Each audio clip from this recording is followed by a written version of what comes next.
America এমন এক নতুন ডলার বাজারে ছেড়েছে যেটা জাল করা ইম্পসিবল, কারণ এই নোটে আছে সিকিউরিটি লেয়ার, সূক্ষ্ম ওয়াটারমার্ক আর বিশেষ একটা কালি, যেটা একদিক থেকে পার্পল আর অন্য দিক থেকে সোনালি দেখায়। দুনিয়ার কোনো প্রিন্টার এই নোটকে হুবহু কপি করতে পারবে না, কিন্তু প্রিন্টার না পারলেও এক আর্টিস্ট সেটা নিজের হাতে ড্রয়িং করে জাল করে ফেলেছে। তার হাতের কাজ এতটাই নিখুঁত যে কোনটা আসল আর কোনটা নকল সেই তফাৎটা বের করা ব্যাংক এক্সপার্টদের পক্ষেও সম্ভব না। কিন্তু এই অসাধারণ ট্যালেন্টেড মানুষটাকে আর কেনই বা সে তার এই প্রতিভাকে এরকম একটা ভয়ঙ্কর কাজে ব্যবহার করলো, এই সব প্রশ্নের উত্তর দিতে হাজির হলাম 2018 সালে রিলিজ হওয়া মুভি প্রজেক্ট গুটেনবার্গের এক্সপ্লেনেশন নিয়ে।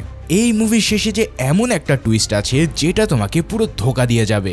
আর হ্যাঁ, মুভি শেষে থাকবে পিকি ব্লাইন্ডার্সের কুইজ বিজয়ীর নাম, তাই শেষটা একদম মিস করো না কিন্তু।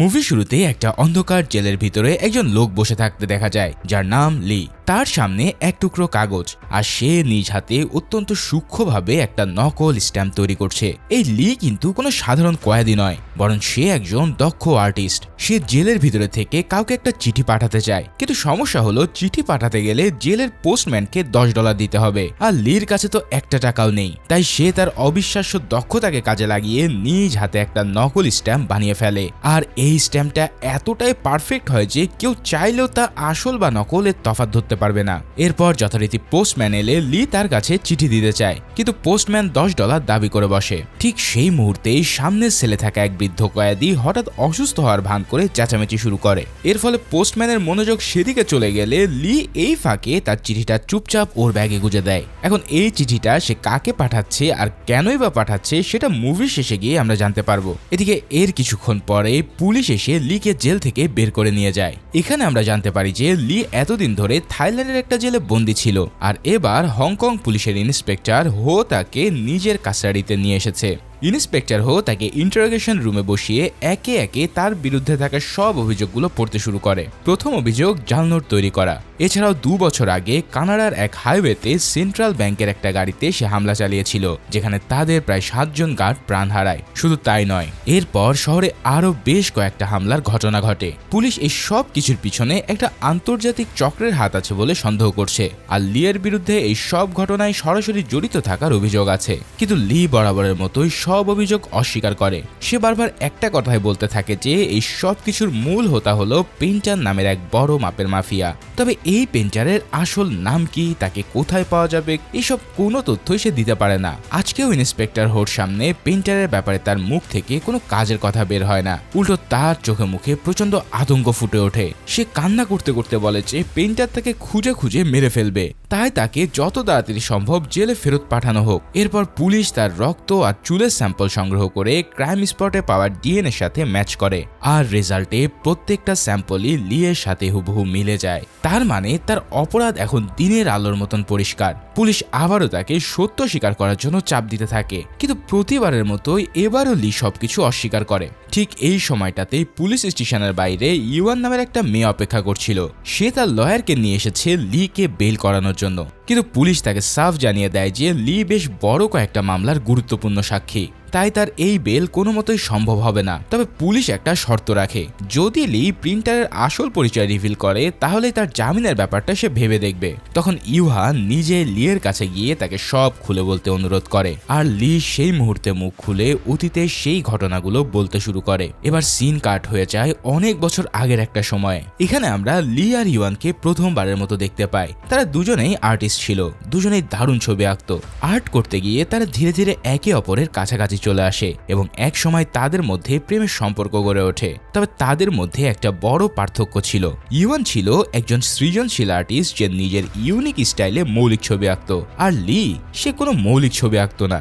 সে বিভিন্ন বিখ্যাত আর্টিস্টদের ছবি হুবহু কপি করে ফেলতো। তার কপি করার দক্ষতা ছিল অবিশ্বাস্য রকমের, কিন্তু সমস্যা হলো এই ডুপ্লিকেট ছবিতে কারো তেমন কোনো ইন্টারেস্ট ছিল না। এখন এই কপি করার ক্ষমতাটাই কিন্তু পরে তাকে একটা ভয়ঙ্কর পথে নিয়ে যাবে। একদিন লুক নামের এক আর্ট গ্যালারির মালিক তাদের পেন্টিং দেখতে আসে। সে ইউয়ানের কাজ দেখে মুগ্ধ হয়ে যায় এবং সবগুলো কিনে নিতে চায়, কিন্তু লিয়ের পেন্টিংগুলো তার একেবারেই পছন্দ হয় না, কারণ সেগুলো তো অন্যদের কাজের হুবহু কপি। ফলে লুক সেগুলো তার এক্সিবিশন এক্সিবিশনে রাখতেও রাজি হয় না, কিন্তু ইউয়ান তখন জোর দিয়ে বলে যে হয় সব পেন্টিং তাকে একসাথে কিনতে হবে, নাহলে একটাও সে বিক্রি করবে না। এবার লুক চলে গেলে লি ইউয়ানকে বলে, তুমি আমাকে নিয়ে একদম চিন্তা করো না, কারণ আমার সব পেন্টিং ইতিমধ্যে টোকিওর একজন ব্যক্তি কিনে নিয়েছে। কিন্তু কিছুক্ষণ পরে ইউয়ান বুঝতে পারে যে লি তাকে মিথ্যে বলেছে, তার একটা পেন্টিংও আসলে বিক্রি হয়নি। আসলে লি চেয়েছিল ইউয়ানের ক্যারিয়ারে যেন তার কারণে কোনো বাধা না আসে। যাই হোক, এক্সিবিশনের দিনে ইউয়ান তার নিজের পেন্টিংগুলোর পাশে চুপিচাপ লিওর একটা পেন্টিং রেখে দেয়। সবাই পেন্টিংগুলোর প্রশংসা করছিল, ঠিক তখনই এক লোক এসে লির পেন্টিংটা নিয়ে মজা করতে শুরু করে। তার এই আচরণ দেখে ইউয়ান প্রচন্ড রেগে গিয়ে তার গায়ে সরাসরি পানি ছিটিয়ে দেয়। তবে এক্সিবিশন শেষে লি নিজ থেকেই সেই লোকটার কাছে গিয়ে ক্ষমা চায়। তখন লোকটা হাসতে হাসতে বলে যে সে আসলে স্রেফ মজা করছিল, যাতে লি তার সাথে একান্তে দেখা করতে আসে, কারণ পুরো এক্সিবিশন থেকে সে যেই পেইন্টটা কিনেছে সেটা হলো লিয়ের সেই পেন্টিং। এরপর একটা রেস্টুরেন্টে বসে তারা অনেকক্ষণ ধরে আলাপ করতে থাকে। লোকটা তাকে পরিচয় দেয় একজন পেইন্টার হিসেবে। হ্যাঁ, এই সেই পেইন্টার যার নাম লি বারবার পুলিশকে বলেছিল। এই পেইন্টার লিয়ের প্রশংসা করতে করতে বলে যে কোনো ছবিকে এভাবে কপি করতে পারাটা কোনো চারটেখানি কথা নয়। সে সরাসরি বলে দেয়, তোমার এই ট্যালেন্ট আমার খুব কাজে লাগবে। পরের দিন লি পেইন্টারের সাথে দেখা করে জানায় যে সে তার যে কোনো অফারই নিতে রাজি। পেইন্টার তখন তাকে হাসি মুখে নিজের টিমে স্বাগত জানায়, কিন্তু লিকে যে কাজটা করতে হবে সেটা শুনে তার পায়ের তলা থেকে মাটি সরে যায়। পেইন্টার তার সামনে একটা ডলার ধরিয়ে বলে, এই টাকাটাকে তোমাকে হুবহু তৈরি করতে হবে। তার মানে সে লিকে সরাসরি জাল টাকা তৈরির প্রস্তাব দিচ্ছে। লি সাথে সাথে ভীষণ রেগে গিয়ে তার প্রস্তাব ছেড়ে ফেলে। তখন পেইন্টার জানায় যে তার আসল নাম হচ্ছে স্যাং। গত 3 পুরুষ ধরে তারা জাল টাকা ছাপানোর ব্যবসা করে আসছে, কিন্তু আজ পর্যন্ত কাউকে জেলে যেতে হয়নি, কারণ এই কাজগুলো সে অত্যন্ত সতর্কতার সাথে করে। কিন্তু প্রশ্ন হচ্ছে, লি কি শেষমেশে ভয়ঙ্কর প্রস্তাবে রাজি হয়ে যায়? পেইন্টার তখন লিকে বোঝাতে থাকে, এই যে নতুন ডলার ছাপানো হয়েছে, এখানে থাকা ছবি আর অক্ষরের প্যাটার্ন এতটাই জটিল যে হাই কোয়ালিটির দামি প্রিন্টারও ঠিকঠাক মতো তা প্রিন্ট করতে পারে না। তাই এখানে প্রয়োজন হবে লিয়ের হাতের অবিশ্বাস্য দক্ষতা। আর লিয়ের করা কাজ দেখেই পেইন্টার মূলতই তাকে এই অফারটাই রাজি করাতে চায়। লি প্রথমে না করে দিলেও নিজের আর্থিক অবস্থার কথা ভেবে শেষমেশ সে রাজি হয়ে যায়। ইউয়ান তখন একটা এক্সিবিশনের জন্য আমেরিকা যাচ্ছিল, ফলে লি তাকে কিছু না জানিয়ে চুপচাপ চলে আসে। এদিকে পেইন্টার তাকে নিয়ে প্লেনে করে কানাডা পৌঁছায়। সেখানে সে লিকে তার পুরো টিমের সাথে পরিচয় করিয়ে দেয়। এই টিমে আছে জাল টাকা তৈরিতে 20 বছরের অভিজ্ঞতা সম্পন্ন কিছু ওস্তাদ। প্রত্যেকেই কোনো না কোনো বিষয়ে একেবারে এক্সপার্ট। তারা সবাই মিলে জাল টাকা তৈরি করার একটা বিশাল প্ল্যান সাজাতে বসে। এখানে আমরা বুঝতে পারি যে আমেরিকান ডলার জাল করাটা মোটেও সহজ খেলা নয়। প্রত্যেকটা ইউএস ডলারে বেঞ্জামিন ফ্র্যাঙ্কলিনের একটা ছবি থাকে, আর এই ছবিটা তৈরি হয় অনেকগুলো সূক্ষ্ম লেয়ারের মাধ্যমে। ফ্র্যাঙ্কলিনের কলারে ছোট ছোট অক্ষরে লেখা থাকে ইউনাইটেড স্টেটস অফ আমেরিকা। এখন নতুন নোটগুলোতে আমেরিকান সরকার আরও অনেকগুলো সিকিউরিটি লেয়ার যোগ করেছে, যার ফলে সূক্ষ্ম পেইন্টিং কিংবা উন্নত প্রিন্ট ছাড়া এই নোট জাল করাটা একেবারেই অসম্ভব। শুধু তাই নয়, নোটগুলোতে এমন একটা বিশেষ কালি ব্যবহার করা হয়েছে যা একদিক থেকে দেখলে পার্পল আর অন্য দিক থেকে দেখলে সোনালি দেখায়। এই ব্যাপারটাকে বলা হয় মোর ইফেক্ট, মানে কালিতে একটা কালার চেঞ্জিং ইফেক্ট আছে। তার মানে এই নোটটা বানাতে গেলে তাদের আসল পেপার আর এই বিশেষ কালি দুটোই জোগাড় করতে হবে। এবার পেইন্টারের পুরো টিম এই সমস্যাগুলোর সমাধান নিয়ে মাথা ঘামাতে থাকে। সবচেয়ে বড় চ্যালেঞ্জ ছিল ওয়াটারমার্ক বসানোর কাজটা। এর জন্য তারা পুরনো চাইনিজ আর্টিস্টদের কৌশল ফলো করে 3টা আলাদা আলাদা লেয়ারে পেইন্ট করার প্ল্যান করে। সবচেয়ে মাঝের লেয়ারে অত্যন্ত সূক্ষ্মভাবে ওয়াটারমার্ককে বসানো হবে, আর এই পুরো কাজটা লিকে নিজ হাতে সম্পূর্ণ করতে হবে। এখন মূল কাজে নামার আগে লি বেশ কিছু প্র্যাকটিস নোট তৈরি করে, কিন্তু ভাইরে ভাই, সে এতটাই সূক্ষ্মভাবে নোটগুলো এঁকে ফেলে যে টিমের সবাই তার কাজ দেখে পুরোই শকড হয়ে পড়ে। এভাবেই কিছুদিন প্র্যাকটিস করার পর তারা হুট করে ইস্টার্ন ইউরোপে চলে যায়। সেখানে একটা নিলামে পুরানো ব্যাংক নোট ছাপানোর মেশিন বিক্রি হচ্ছিল, আর এবার তারা সেটা কিনে নেয়। এরপর প্রশ্ন আসে যে আসল ব্যাংক নোটের মতন কাগজ কোথা থেকে আসবে। তখন পেইন্টার একটা অসাধারণ তথ্য দেয়। সে জানায় যে ইউএসএ সরকার যে কাগজ দিয়ে নোট ছাপায় ঠিক একই মানের কাগজ দিয়ে তারা টেলিফোন ডিরেক্টরিও তৈরি করে। ব্যাস, এই কথা শুনে তারা সেই ডিরেক্টরির ছাপাখানায় গিয়ে মালিকের কাছ থেকে সরাসরি 500 টন পেপার কিনে ফেলে। এবার এই পেপারগুলো নিয়ে লিড ডিজাইন অনুসারে জাল নোট ছাপানোর কাজ শুরু হয়। নিলাম থেকে কেনা সেই বিশাল মেশিনে নোটের পর নোট ছাপতে থাকে, আর এই নোটগুলো দেখতে একেবারে আসল নোটের মতোই মনে হয়। কিন্তু একটা বড় সমস্যা তখনও বাকি, সেটা হলো সেই কালার চেঞ্জিং মোর ইফেক্ট। এর জন্য যে বিশেষ কালিটা দরকার সেটা কেবলমাত্র সরকারি দপ্তরের কাছে পাওয়া যায়, আর এই কালি হাতে পেতে পেইন্টার সাজায় এক ভয়ানক প্ল্যান। মুভিটা এখনো পর্যন্ত দেখছো মানে তোমাদের ভালো লাগছে, তাই যারা একদম চ্যানেলে নতুন তারা সিনে রিক্যাপস বিডিকে অবশ্যই সাবস্ক্রাইব করে রেখো, কারণ এরকম অস্থির মুভি আরো সামনে আসতে চলেছে। যাই হোক, পেইন্টার তার দলবল নিয়ে সেন্ট্রাল ব্যাংকের একটা গাড়িতে সরাসরি হামলা চালায়। ওই গাড়িতে সেই কালার চেঞ্জিং কালির অনেকগুলো ব্যারেল ছিল, আর পেইন্টার সেগুলোকেই ছিনতাই করতে এসেছে। এখন না চাইলেও লিকে এই কাজে তার সাথে যেতে হয়। গাড়ি ছিনতাই করতে গেলে গার্ডরা গুলি চালাতে শুরু করে, আর তার জবাবে পেইন্টার গ্যাংও পাল্টা গুলি ছোড়ে। তীব্র এই গোলাগুলির মধ্যে বেচারা লি একেবারেই আটকা পড়ে যায়। তখন একজন গার্ড হঠাৎ লিয়ের দিকে বন্দুক তাক করে, কিন্তু ঠিক সেই সময়ে পেইন্টার এসে সেই গার্ডকেই গুলি করে খতম করে দেয়। এরপর পেইন্টার বোমা ছুড়ে দূরের একটা গাড়িকে উড়িয়ে দেয়, আর যার ফলে বাকি গার্ডগুলো মারা পড়ে।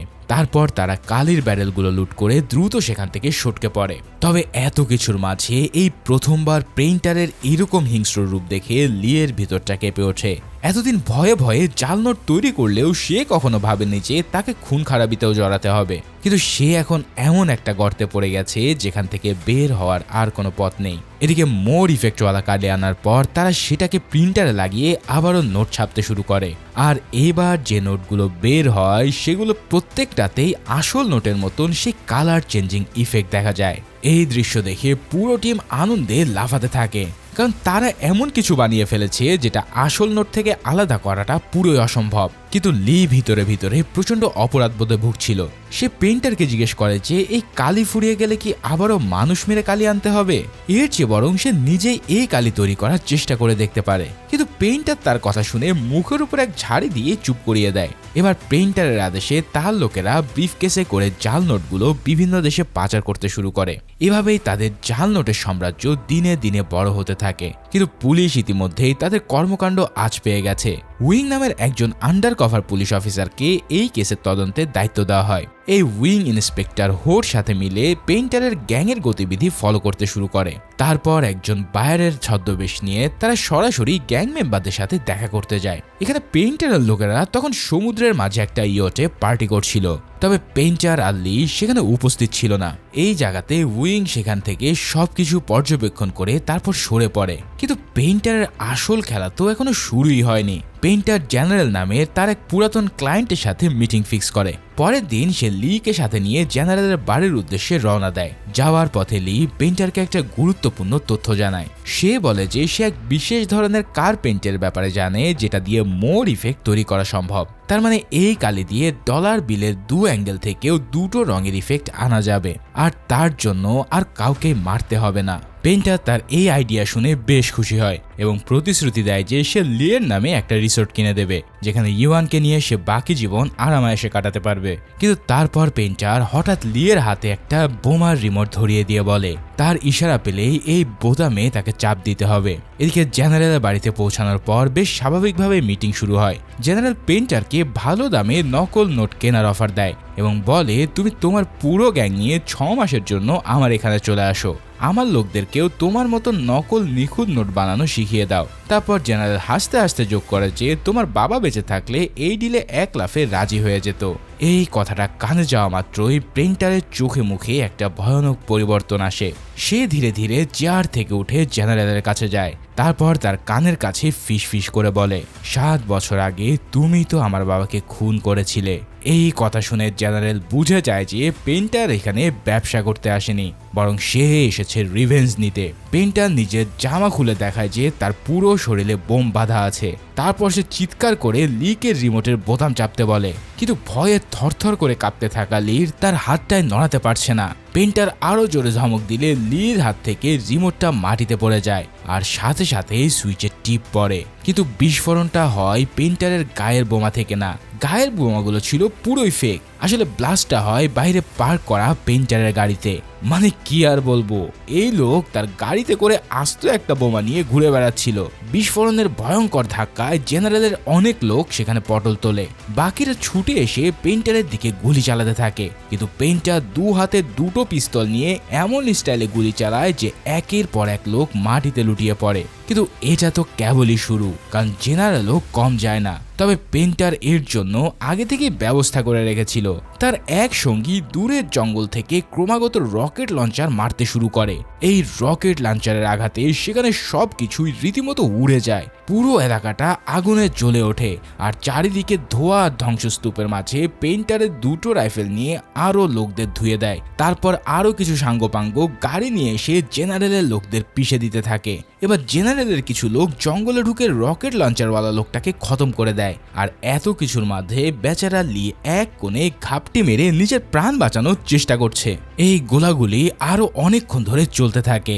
শেষমেশ জেনারেল নিজে একটা আর্মার্ড কার নিয়ে এসে পেইন্টারের দিকে সরাসরি গুলি ছুটতে শুরু করে, কিন্তু পেইন্টার মারাত্মক স্টাইলে লাফ দিয়ে তাকে গুলি করে। তারপর তার গাড়ির চাকায় পারফেক্ট শট মেরে পুরো গাড়িটায় উল্টে দেয়। এভাবে জেনারেলকেও সে শেষ করে ফেলে। তবে এই যুদ্ধের মধ্যে চিং নামের এক মেয়ে যে জেনারেলের হয়ে কাজ করত তার গায়ে আগুন ধরে যায়। ফলে লি দৌড়ে গিয়ে সেই আগুন নিভিয়ে ফেলে, কিন্তু ততক্ষণে তার মুখ ভয়ঙ্করভাবে ঝলসে গেছে। পেন্টার ফেরার পথে তাকে হসপিটালে নিয়ে যায় আর তারপর এক্সপ্লোসিভ দিয়ে জেনারেলের পুরো আস্তানাটাকে একবারে মাটির সাথে মিশিয়ে দেয়। এদিকে মাসখানেক পর চিং ধীরে ধীরে তার ইনজুরি থেকে সেরে ওঠে। পেইন্টার তাকে একটা নতুন আইডি আর পাসপোর্ট দেয় আর সেখানে তার নাম লেখা ছিল ইউহান। এটা দেখে লি প্রচন্ড রেগে যায়, কারণ ইউহান তো তার প্রেমিকার নাম, কিন্তু পেইন্টার তার কথায় কান দেয় না। এভাবে নতুন আইডি নিয়ে চিং পেইন্টারের গ্যাংয়ে জয়েন করে এবং ধীরে ধীরে লির প্রতি তার একটা অ্যাট্রাকশন তৈরি হয়। তবে লি এসবকে খুব একটা পাত্তা দিত না। এরই মাঝে একদিন তারা সবাই মিলে ইউয়ানের আর্ট শো দেখতে যায়। সেখানে পেইন্টার লিকে বলে যে সে তার জন্য রিসোর্টের ব্যবস্থা করে দিয়েছে, এবার ইউয়ানকে নিয়ে সে সুখে শান্তিতে জীবন কাটাতে পারবে। কিন্তু লি তিক্তভাবে বলে ইউয়ানকে একজন ক্রিমিনালের কেনার রিসোর্ট পছন্দ করবে। ঠিক তখনই তারা জানতে পারে যে ইউয়ান সেই আর্ট গ্যালারির মালিক লুকে বিয়ে করতে যাচ্ছে। আসলে লি অনেকদিন ধরে ইউয়ানের সাথে কোনো যোগাযোগ রাখেনি, যার ফলে ইউয়ান তার জন্য আর অপেক্ষা না করে লুকের সাথে সম্পর্কে জড়িয়ে পড়েছে। এই খবর জানার পর লি চুপচাপ গ্যালারি থেকে বেরিয়ে আসে এবং পেইন্টারকে জানায় যে সে আর চিং এই গ্যাং ছেড়ে দিতে চায়। পেইন্টার ভীষণ রেগে তাকে গালাগালি করে এবং বলে কালি বানানোর কাজটা শেষ করে সে যেন চলে যায়। এদিকে সেই আন্ডার কভার অফিসার উইং এবার ছদ্মবেশে সরাসরি পেইন্টারের সাথে দেখা করতে চায়, কিন্তু পেইন্টারের মনে আগে থেকেই সন্দেহ ছিল। তাই সে খোঁজ নিয়ে জানতে পারে যে আঙ্কেল ইয়ান নামের তার এক গ্যাং মেম্বার একটা ঘড়ি কিনেছে আর সেটা কিনতে সে ব্যবহার করেছে তাদের নিজের বানানোর জাল নোট। অথচ পেইন্টার গ্যাংয়ের কঠোর রুলস হলো কেউ নিজেদের জাল টাকা দিয়ে কোনো কিছু কিনতে পারবে না। তার মানে ইয়ান এই রুলস ভঙ্গ করেছে আর তার এই ভুলের কারণে পুলিশ তাদের কর্মকাণ্ড আজ পেয়ে গেছে, যার ফলে পেইন্টার ইয়ানকে শাস্তি দিতে চায়। ইয়ান তার সামনে লুটিয়ে পড়ে কান্নাকাটি শুরু করে এবং সে তার স্ত্রী আর মেয়ের প্রাণ ভিক্ষা চায়, কারণ পেইন্টারের আর একটা ভয়ঙ্কর নিয়ম হলো কেউ ভুল করলে তার পরিবারকেও শেষ করে দেওয়া। কিন্তু পেইন্টার ইয়ানের কান্নায় কান্না দিয়ে ঠান্ডা মাথায় সরাসরি তাকে গুলি করে ফেলে। এই নির্মম হত্যা দেখে লি নিজেকে আর ধরে রাখতে পারে না। সে তখনই পেইন্টারের উপরে ঝাঁপিয়ে পড়ে, কিন্তু পেইন্টার তার কানের পাশ দিয়ে গুলি চালিয়ে তার মুখে একটা কোষে ঘুষে বসিয়ে দেয়। এদিকে উইং আবারও ছদ্মবেশে পেইন্টারের সাথে দেখা করতে আসে, কিন্তু পেইন্টার তার সব প্ল্যান আগে থেকেই জানতো। তাই কথা বলার মাঝে সে হঠাৎ লিকে বলে উইংকে গুলি করতে, কিন্তু এবারও লি তার জায়গা থেকে নড়তে পারে না। ফলে পেইন্টার নিজে উইংকে গুলি করে শেষ করে দেয়। এরপর সে লিয়ের উপরে আরো খেপে গিয়ে তার সামনে এমন কিছু রিভিল করে যেটা শুনে লিয়ের সারা দেহে ঠান্ডা স্রোত বয়ে যায়। পেইন্টার দেখায় যে ইউয়ান আর তার হবু স্বামী লুকে এই মুহূর্তে তারা জিম্মি করেছে। মানে এই লোক কোনো এক ফাঁকে ইউয়ান আর লুকে কিডন্যাপ করে এনেছে শুধুমাত্র লিকে ব্ল্যাকমেল করার জন্য। এদিকে পেইন্টার লিকে সরাসরি লুর উপরে গুলি চালাতে বলে, কিন্তু লি একেবারেই তাতে রাজি হয় না। সে উল্টো পেইন্টারের দিকে পিস্তল তাক করে বসে। পেইন্টার তৎক্ষণাৎ তার হাত চেপে ধরে আর এর ফলে ট্রিগারের চাপ পড়লে এলো পাথারে গুলিতে লুক সেখানেই মারা যায়। তারপর পেইন্টার আর লির মধ্যে শুরু হয় এক তীব্র গান ফাইট। এর মধ্যে চিং এসে পেইন্টারের লোকদেরকে একের পর এক খতম করতে থাকে। শেষমেশ লি সরাসরি পেইন্টারের বুকে গুলি চালিয়ে তাকেও খতম করে দেয়। এদিকে লি ইউয়ানকে রেস্কিউ করতে চায়, কিন্তু চিন ইউয়ানকে মেরে ফেলার হুমকি দিয়ে তাকে আটকে দেয়। এই চিংই কিন্তু লিয়ের প্রতি অনেকটা দুর্বল হয়ে পড়েছিল, তাই সে কোনোভাবে ইউয়ানকে লিয়ের কাছে যেতে দেবে না। তাই লি আর কোনো উপায় না পেয়ে ইউয়ানকে রেখেই সেখান থেকে চলে আসতে বাধ্য হয়। অন্যদিকে চ্যাং এর কথা মতন সে ইউয়ানের আনা টাকার ব্যাগটা নিয়ে সে রিসর্টে চলে যায়, যেটা পেইন্টার তার জন্য কিনেছিল। পরের দিন সকালে লি খবরের কাগজ পড়ে জানতে পারে যে পুলিশ পেইন্টারের মৃতদেহ খুঁজে পায়নি। তখন তার মাথায় একটাই চিন্তা, পেইন্টার হয়তো মরেনি আর সে হয়তো ইউয়ানকে মেরে প্রতিশোধ নেবে। তাই লি ইউয়ানকে বাঁচানোর জন্য দ্রুত রওনা হয়, কিন্তু এই ফাঁকেই রাস্তায় পুলিশ এসে তাকে অ্যারেস্ট করে নেয়। তার মানে এরপর যা ঘটেছে সেটা আমরা মুভির একদম শুরুতে দেখেছি। পুলিশ লিকে শর্ত দেয় যে পেইন্টারের ব্যাপারে সব তথ্য দিলে সে জামিন পাবে, আর লি যে ইউয়ানকে ফেলে এসেছিল সেই ইউয়ানই তাকে বাঁচাতে এসেছে, কারণ লি জেলখানা থেকে চিঠি লিখে তার কাছে ক্ষমা চেয়েছিল। মনে আছে মুভির শুরুতে সেই নকল স্ট্যাম্প দিয়ে চিঠি পাঠানোর কথা? সেই চিঠিটা আসলে এই ইউয়ানকে পাঠানো হয়েছিল।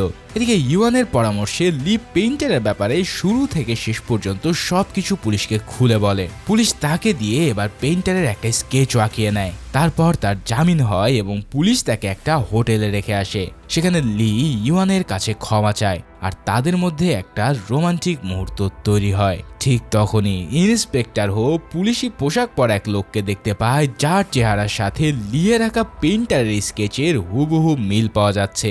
আর মজার ব্যাপার হলো এই লোক পুলিশের পোশাক পরে নিজের পুলিশ দপ্তরে ঢুকছিল। তাই হো তার দলবল সাথে নিয়ে দ্রুত তাকে অ্যারেস্ট করে নেয়। সবাই ভাবছে দেশের মোস্ট ওয়ান্টেড ক্রিমিনাল অবশেষে ধরা পড়েছে, কিন্তু লোকটা একেবারে অবাক হয়ে বলে ওঠে, আমি আবার ক্রিমিনাল হলাম কবে থেকে? আমি তো একজন মামুলি পুলিশ কনস্টেবল। তারপর সে নিজের আইডি প্রুফ বের করে দেখায়। এটা দেখে তো ইন্সপেক্টর হোর মুখ একদম সাদা হয়ে যায়, কারণ সে এবার বুঝতে পারে যে লি এতক্ষণ ধরে তাদের সবাইকে বোকা বানিয়েছে। কিন্তু বিশ্বাস করো, আসল সত্যটা এখনো বাকি, আর এটা এতই ভয়ঙ্কর যে তুমি নিজেকে ঠিক রাখতে পারবে না। কেননা এরপর যে সত্যটা বেরিয়ে আসবে সেটা শুনে পুরো থ বনে যাবে। এখনো ধরতে পারোনি ব্যাপারটা? এতক্ষণ ধরে যে ভয়ানক পেইন্টারের কাহিনী শোনানো হলো, সেই পেইন্টার বলে আসলে কেউই নেই। পেইন্টার হলো লি নিজে।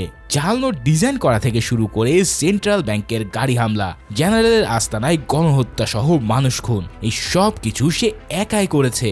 কিন্তু নিজেকে বাঁচানোর জন্য সে গো বেচারা মুখ করে পুলিশের সামনে পেইন্টার নামের একটা পুরোপুরি কাল্পনিক চরিত্র দাঁড় করিয়েছিল। আর যে নিরীহ পুলিশ কনস্টেবলকে সে অ্যারেস্ট করার সময় ডিউটিতে দেখেছিল, ঠিক তার চেহারাটাকেই সে পেইন্টারের স্কেচ বলে চালিয়ে দিয়েছে। একবার ভাবো, পুরো সময় ধরে আমরা সবাই ভাবছিলাম যে লি একটা নিরীহ আর্টিস্ট যাকে জোর করে এই ক্রাইমে টানা হয়েছে, অথচ এবার দেখো সে নিজে পুরো অপারেশনের মাস্টার মাইন্ড। শুধু তাই না, আরো ভয়ঙ্কর সত্য হলো চায়না থেকে চলে আসার পর আসলে ইউয়ানের সাথে লির আর কোনোদিন দেখাই হয়নি।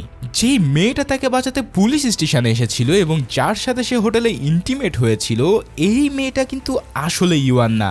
এটা হলো সেই চিং, যাকে লি প্লাস্টিক সার্জারি করিয়ে ইউয়ানের চেহারা দিয়েছিল। মনে আছে জেনারেলের আস্তানায় সে যুদ্ধের সময় চিং এর মুখ ঝলসে গিয়েছিল? ঠিক তারপরে লি তাকে প্লাস্টিক সার্জারি করিয়ে ইউয়ানের রূপ দিয়ে দেয়, কারণ সে কখনোই আসলে ইউয়ানকে নিজের করে পায়নি। তাই চিংকে সে ইউয়ান বানিয়ে নিজের পাশে রেখেছিল। ভাইরে ভাই, এই লেভেলের টুইস্ট তুমি কি আদৌ ধরতে পেরেছিলে? যারা ধরতে পেরেছো তারা প্লিজ কমেন্ট করে জানাও। যাই হোক, এর পরের দিন কিন্তু নকল ইউয়ান সাজে থাকা চিং এক সময় ভীষণ বিরক্ত হয়ে ওঠে। সে বুঝতে পারে যে লি তাকে কোনোদিনই চিং হিসেবে ভালোবাসেনি। সে স্রেফ তার মধ্যে ইউয়ানের মুখটাই খুঁজে বেরিয়েছে। এই ক্ষোভ থেকে চিং আসল ইউয়ান আর তার বয়ফ্রেন্ড লুককে কিডন্যাপ করে আনে এবং লিকে বলে, যদি তুমি সত্যি আমাকে ভালোবাসো তবে এদেরকে শেষ করে দাও। তখন তাদের মধ্যে গানফাইট শুরু হয় আর সেই গোলাগুলিতে লুক মারা যায়। এরপর লি সেখান থেকে পালিয়ে গেলে পুলিশ তাকে ধরে ফেলে, কিন্তু সেই চিংই আবার তাকে বাঁচাতে আসে, কারণ লি জেলখানা থেকে তাকে চিঠি লিখে ক্ষমা চেয়েছিল। এবার এই সব সত্য জানার পর ইন্সপেক্টর হো তৎক্ষণাৎ হোটেলের দিকে ছুটে যায়, কিন্তু ততক্ষণে অনেক দেরি হয়ে গেছে। হোটেলের সব গার্ডকে শেষ করে লি আর চিং ইতিমধ্যে পালিয়ে গেছে। এবার তারা দুজন তখন সাগরের উপর দিয়ে একটা বোটে করে হংকং থেকে অনেক দূরে পালাচ্ছিল, কিন্তু চিং হঠাৎ একটা কথা রিভিল করে, যেটা শুনে লির বুক ভেঙে যায়। চিং জানায় সে ইচ্ছে করে বোটটাকে গোল গোল ঘোরাচ্ছে, আর এখানে আসার আগে সে একটা লাইটারের মধ্যে বোটের নম্বর লিখে এসেছে, যাতে পুলিশ তাদেরকে সহজেই খুঁজে পায়। এখন এর কারণ কি? কারণ চিং বুঝে গেছে যে লি কোনোদিনই তাকে ভালোবাসবে না। সে স্রেফ তার মধ্যে থাকা ইউয়ানের মুখটাকেই ভালোবাসে। তার মানে চিংও এখানে লিয়ের উপরে প্রতিশোধ নিতে চায়। ইতিমধ্যে লি দেখতে পায় পুলিশ চারিদিক থেকে তাদের ঘিরে ফেলেছে। সে দ্রুত বোট চালিয়ে পালিয়ে যেতে চায়, কিন্তু চিং আগে থেকেই বোটে এক্সপ্লোসিভ লুকিয়ে রেখেছিল। তাই এবার সে ট্রিগারে চাপ দেয় আর সাথে সাথে প্রচন্ড বিস্ফোরণে পুরো বোটটায় আগুনের গোলায় পরিণত হয়। আর ফাইনালি তাদের দুজনকেই গ্রাস করে নেয় সেই আগুন। এভাবে লিয়ের মৃত্যুর পর ইন্সপেক্টর হো আসল ইউয়ানের কাছে যায়। সে তাকে জানায় যে তারা পেইন্টারকে চিহ্নিত করতে পেরেছে। এখন ইউয়ান কিন্তু জানতোই না যে লি আসল পেইন্টার, কারণ কিডন্যাপের সময় তার চোখ বাঁধা ছিল। ইন্সপেক্টর হো তাকে লিয়ের ছবি দেখালে বলে, হ্যাঁ আমি তো এই লোকটাকে চিনি, এই লোকটা একসময় আমার প্রতিবেশী ছিল। তার মানে লি আর ইউয়ানের মধ্যে আসলে কখনো কোনো সম্পর্কই ছিল না। তার ভালোবাসাটা ছিল পুরো একতরফা, আর সে কখনো ইউয়ানকে সে কথা খুলেও বলেনি। যার মানে তাকে নিয়ে সে এতটাই অবসেস ছিল যে সে ইউয়ানের মতোই একজন আর্টিস্ট হতে চাইতো, কিন্তু ইউয়ানের মতন সৃজনশীল মৌলিক আর্টিস্ট হওয়া তার পক্ষে সম্ভব হয়নি। তাই সে নিজের কপি করার অবিশ্বাস্য দক্ষতাকে কাজে লাগিয়ে সম্পূর্ণ অন্য একটা পথ বেছে নেয়। তার প্ল্যান ছিল প্রচুর টাকা কামিয়ে একদিন ইউয়ানের সামনে মাথা উঁচু করে দাঁড়ানো, কিন্তু সেই স্বপ্নটাও শেষমেশ ছাই হয়ে যায়। সাগরের অন্ধকার পানিতে ছড়িয়ে থাকা ভাঙা বোটের টুকরো, পুড়ে যাওয়া কাগজের ছাই, আর একটা অসাধারণ প্রতিভার অর্থহীন পরিণতি। যাকে সে ভালোবেসেছিল সে তাকে চিনতই না, আর যে তাকে ভালোবেসেছিল তাকে সে কখনো মূল্যই দেয়নি। ঠিক এমন একটা মুহূর্ত দিয়ে এই অসাধারণ টুইস্টে ভরা মুভিটা এখানেই শেষ হয়। তো ভিডিওটা ভালো লেগে থাকলে অবশ্যই লাইক, কমেন্টস আর সাবস্ক্রাইব করে দিও। আর হ্যাঁ, এখন তোমাদেরকে সরাসরি দেখাচ্ছি যে কে আমাদের পিকি ব্লাইন্ডার্স কুইজের আসল বিজেতা। আমার ওই ভিডিওতে যে 3টা কোড লুকানো ছিল সেই 3টা কোড মিলিয়ে সঠিক উত্তর হচ্ছে I love scenery caps BD. তো এই ভিডিওতে প্রায় 5000 কমেন্টসের মধ্যে তোমরা অনেকেই সঠিক উত্তর দিয়েছো। এবার এই সঠিক উত্তরের থেকে র্যান্ডম ভাবে আমি একজনকে সিলেক্ট করছি। সঠিক উত্তরদাতার নাম তোমরা এখন স্ক্রিনে দেখতে পাচ্ছ। তো কংগ্রাচুলেশন তোমাকে জেতার জন্য। তোমার কুইজের প্রাইজ পেতে পিন কমেন্টে থাকা আমাদের ফেসবুক পেজে জলদি মেসেজ পাঠিয়ে বিস্তারিত জানাও, আর খুব দ্রুতই তোমার ঠিকানা পৌঁছে যাবে এই আকর্ষণীয় গিফট। দেখা হচ্ছে পরের ভিডিওতে, সেই পর্যন্ত আল্লাহ হাফেজ।